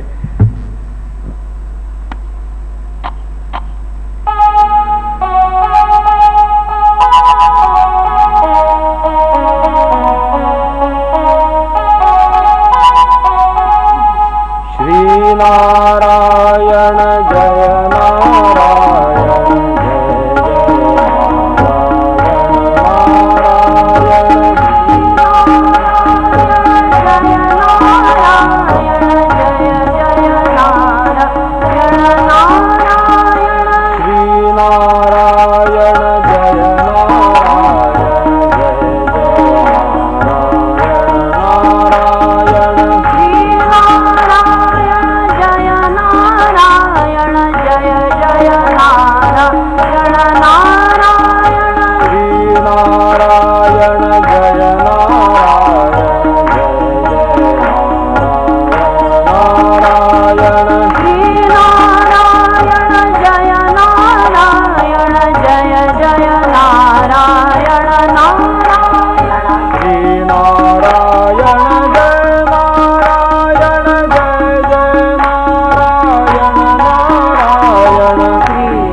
कृष्ण भगवान की जय।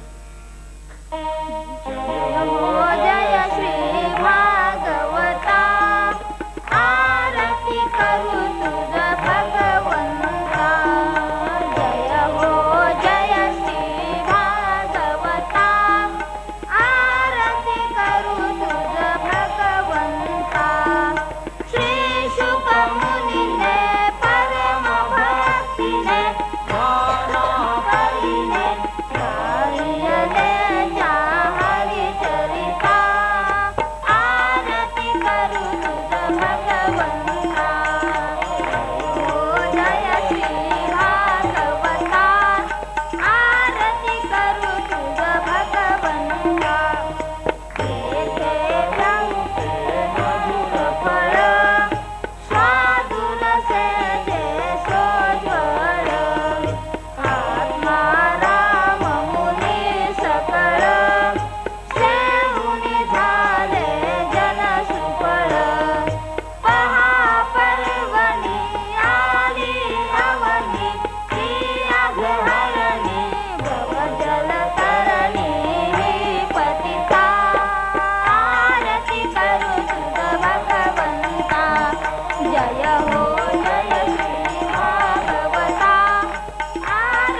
पदी ठेवू माता आरती करू तुझ भगवंता जय हो जय श्री भागवता आरती करू तुझ भगवंता जय हो जय श्री भागवता आरती करू तुझ भगवंता कृष्ण भगवान की जय कुंडलिक वरदा हरी विठ्ठल सद्गुरु ज्ञानेश्वर तुकाराम महाराज की जय सद्गुरु दास गणो महाराज की जय जय जय रघुवीर समर्थ नमः पार्वती पते हर हर महादेव।